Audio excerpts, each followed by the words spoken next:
ত্রয়োদশ জাতীয় সংসদ নির্বাচনের দিনক্ষণ যতই ঘনিয়ে আসছে, প্রবাসী ভোটারদের সংখ্যা ততই বাড়ছে। বাংলাদেশ নির্বাচন কমিশন ইসি ইতিমধ্যেই জানিয়েছে প্রায় ৫ লাখের কাছাকাছি প্রবাসী তাদের ভোটদান শেষে সেই পোস্টাল ব্যালট ইতিমধ্যেই বাংলাদেশে ফেরত পাঠিয়েছেন, যেটি অবশ্যই ইতিবাচক দিক। এবং সেখানে প্রায় কয়েক হাজার জার্মানিতে বসবাসরত প্রবাসী বাংলাদেশীও রয়েছেন, যারা প্রথমবারের মতো ভোট দিয়েছেন। এই প্রথমবার জার্মান থেকে ভোট দিয়েছি এবং আমার কাছে খুব ভালো লাগছে এবং আমি চিন্তা করতেছি যে আমার ভোটটা গণনা হবে এবং একটি গণতান্ত্রিক সরকার গঠন হবে। বিশ্বের বিভিন্ন দেশে প্রায় ১.৫ কোটি প্রবাসী বসবাস করছেন, যাদের পরিবারের সদস্য সংখ্যা প্রায় কয়েক কোটি, যারা বাংলাদেশে বসবাস করছেন।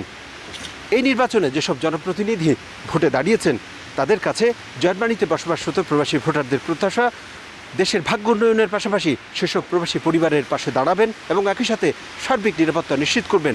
সেই প্রত্যাশায় প্রথমবারের মতো জার্মানিতে বসবাসরত প্রবাসীরা ভোট দিয়েছেন। দীর্ঘ প্রতীক্ষার পর জার্মানি প্রবাসী থেকে পোস্টাল ভোট দিলাম, সেহেতু আমরা অনেক খুশি। আশা করছি আমাদের পোস্টাল ভোট, আমরা যাকে আমাদের এলাকাবাসী যে প্রার্থী আছে ওনার এই ভোটগুলো সঠিকভাবে পাবে এবং নির্বাচন কমিশন এই ভোটগুলো সঠিকভাবে গণনা করে যেই ভোটগুলো আমরা দিয়েছি ওই ভোটের মাধ্যমে নির্বাচিত হবে। অতীতের সকল নির্বাচনে কোনো না কোনোভাবে ভোট দিতে না পারার কষ্ট, একই সাথে সংঘাত এবং প্রাণহানির মতো ঘটনা ঘটেছে। তার পুনরাবৃত্তি হবে না এবারের ত্রয়োদশ জাতীয় সংসদ নির্বাচনে, এমনটাই প্রত্যাশা সকল প্রবাসী বাংলাদেশিদের। জার্মানি থেকে বিটু বড়ুয়া, সময় সংবাদ।